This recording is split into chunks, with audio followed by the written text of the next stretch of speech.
Em pouco tempo, com uma semana que eu já estava nos Estados Unidos, Deus abriu portas de emprego tremendas para a minha vida, para os homens. As mulheres não, só os homens. Nós fomos trabalhar, e em pouquíssimo tempo que eu estava nos Estados Unidos, eu já havia acabado de fazer 2 faculdades. Eu não acabei a 3ª faculdade, gente, porque acabou o tijolo. Eu estava trabalhando como servente pedreiro. Vocês pensaram que eu estava fazendo faculdade, né? Tava não, gente, estava ralando lá nos Estados Unidos como servente pedreiro. E olha, eu não sei se eu respeito todas as profissões, mas eu fui perseguido e humilhado em todas as profissões que eu trabalhei lá nos Estados Unidos. O camarada que botou a gente para trabalhar, para montar andaime, ele só faltava ter um chicote na mão, gente. O dia inteiro ele gritava um tal de 16 e 10, que era uma hora que ele queria que eu montasse andaime com uma tábua de 16 centímetros, uma hora com tábua de 10, eu não sabia mais entender nada. O irmão da Debinha um dia abaixou para beber água e olhou para mim, sonhos dourados, hein? Eu falei, foi você que quis vir, meu filho. E queridos, e a gente estava morando nos Estados Unidos, um monte de gente dentro de uma casinha pequenininha, todo mundo, lá se o cachorro late a noite inteira, o americano acha normal. No dia seguinte passa pelo vizinho, o animalzinho, né, estava triste, chorou a noite inteira. Mas lá se uma criança chorar, eles chamam a polícia. E o que é que tinha na nossa casa? Um bebê de 2 meses que chorava, queria chorar a noite inteira. Então passava de colo em colo, de mamadeira em mamadeira, a gente chuchava na boquinha dela assim para parar de chorar, gente, para não chamarem a polícia. E aquilo gerava briga, discussões, um negócio de maluco. Alguém falou, vai ser colocador de carpete. Aí nós fomos. Deu tudo errado, gente. Caiu um rolo de 150 quilos em cima do irmão da Debinha. Tivemos que ligar para aquele 911 emergência para tirar de cima dele. Estava tudo dando errado. Um amigo falou assim, Helbert, eu vou voltar para o Brasil, vou te dar meu emprego. Rapaz, o que você faz? Eu sou garçom. Eu falei, maravilha. Aí fomos lá num restaurante italiano em Miami.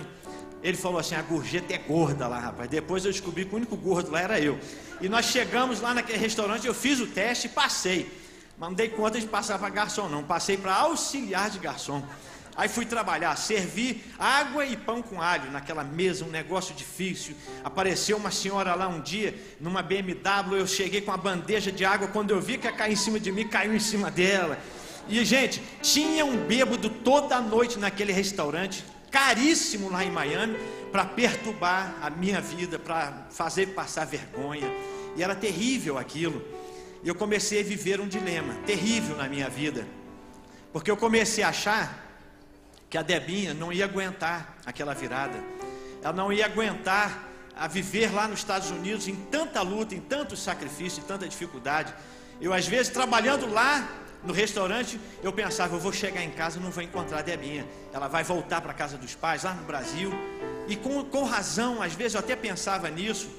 E um dia eu cheguei em casa e me assustei, a Debinha não estava.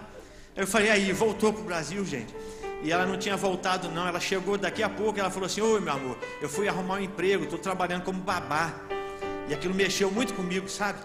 Por causa de tudo que a gente já havia vivido no Brasil, aquilo começou a mexer comigo, porque quando eu pensava que a minha esposa ia me abandonar, ela dava sinais de diferença, de amor e de carinho pela minha vida. E eu comecei a viver isso. Um amigo chegou e disse, olha, você está sobrevivendo bem só com um restaurante? Eu falei, não, eu preciso de outro emprego. Ele falou, então não se preocupe, que hora que você sai do restaurante? 00:30. Então, dá para você trabalhar dessa hora até as 5:30 da manhã fazendo clean. Eu falei assim, cheguei em casa, falei, Debinha, arrumei um emprego para fazer um tal de clean, deve ser legal esse negócio. No dia seguinte eu fui descobrir o que era, é para fazer faxina em hotel, gente. Até 5:30 da manhã, todo dia, toda noite, toda madrugada. E o sujeito levou a gente.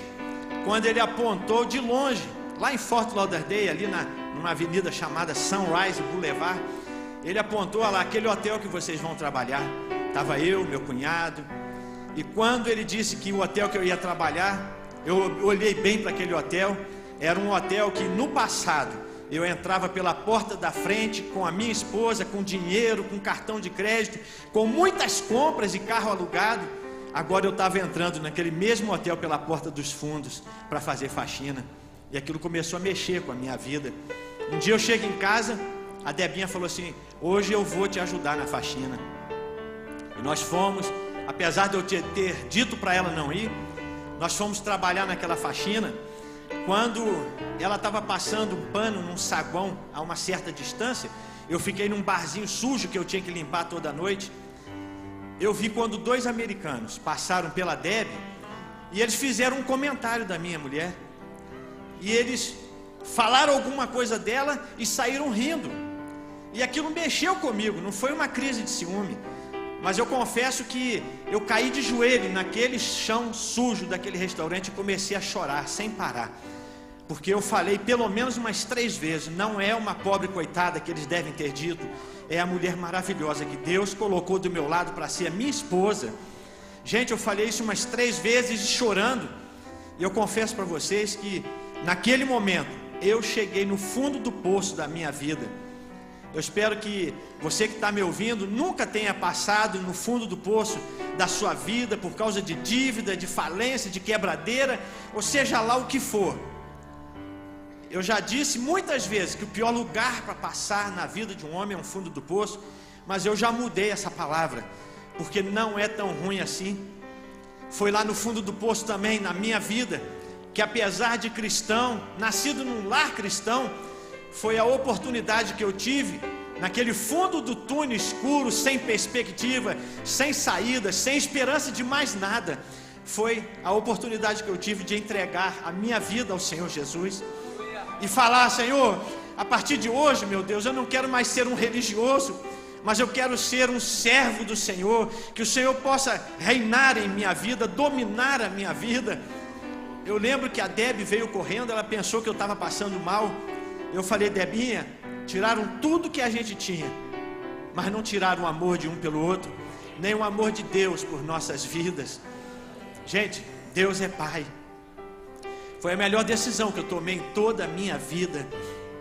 E nós resolvemos voltar para o Brasil, deixar os Estados Unidos, e em pouco tempo nós voltamos para o Brasil e fomos para a terra natal. Afinal de contas, onde ir? Chegamos lá em Nova Friburgo. Eu falei assim: Debinha, eu vou montar um escritório de advocacia. Eu já era formado e eu montei um escritório, mas um mês depois de muito trabalho, eu cheguei em casa e falei assim: Deb, eu vou ter que arrumar outro emprego, ou você vai ter que trabalhar. Ela falou: ué, Helbert, o escritório não está dando não? Eu falei assim: Debinha, um mês inteirinho, 2 clientes só, como é que eu vou sobreviver com isso? Como é que eu vou sustentar a nossa casa? Um mês atrás foi o dono do imóvel que apareceu lá, nós fizemos o contrato. E hoje, 30 dias depois, Debinha, eu falei com ela, foi ele de novo para receber o aluguel, porque não apareceu nenhum cliente, gente. E eu desesperei, eu falei assim: Deb, eu não tenho mais esperança, algo está errado. Mas é porque Deus tinha preparado o nosso futuro, gente.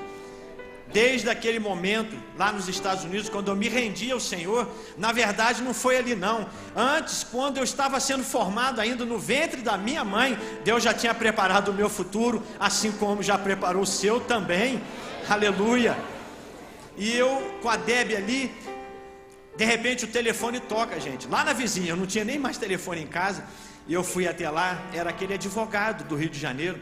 Ele falou assim: Helbert, eu fiquei sabendo que você voltou dos Estados Unidos, e eu preciso que você volte a trabalhar comigo.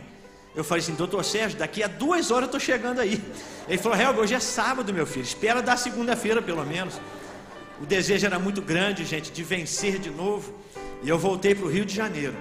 E para resumir essa história, eu quero te dizer que em menos de 1 ano que eu voltei a trabalhar no Rio de Janeiro com a minha esposa, Deus nos deu mais do que o dobro que a gente havia perdido. Aleluia, queridos, aleluia. Você pode aplaudir o Senhor por isso?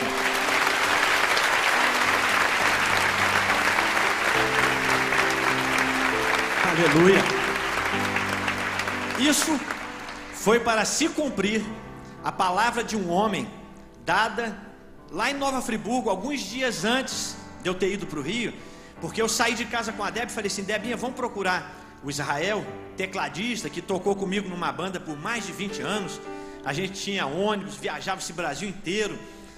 E, gente, quando eu cheguei naquela fábrica, estava fechado em férias coletivas, mas ele estava lá dentro, ele, o irmão dele e um homem, um servo de Deus, que eu nunca tinha visto. E aquele homem, ele olhou para mim, olhou para a Deb e falou assim: foi Deus que trouxe vocês dois aqui agora. Essa noite Deus me deu um sonho, e mostrou lá nos Estados Unidos, quando vocês foram humilhados, quando vocês passaram por aquela situação constrangedora. Eu falei assim: Deb, nem nossos pais sabem disso ainda, só nós dois sabíamos daquilo, gente, mas Deus sabe de todas as coisas, aleluia.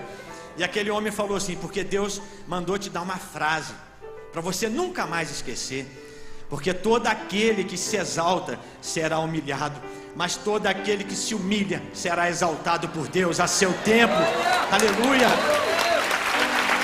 aleluia.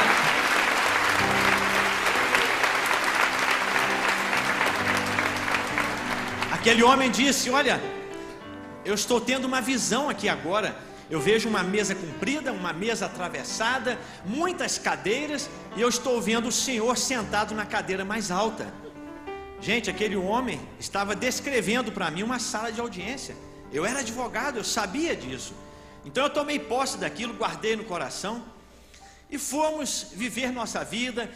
Tive essa experiência que eu já contei para vocês, do escritório de advocacia. Voltei para o Rio de Janeiro e em menos de um ano Deus nos abençoou conforme Ele tinha dito para aquele homem. Nos fez prosperar, queridos. E nós voltamos para Nova Friburgo já alguns anos depois.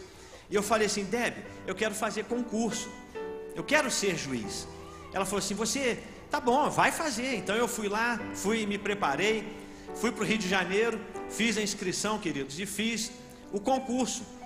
E para surpresa minha, da Deb, da minha família, eu não passei. E aquilo me aborreceu demais, me entristeceu.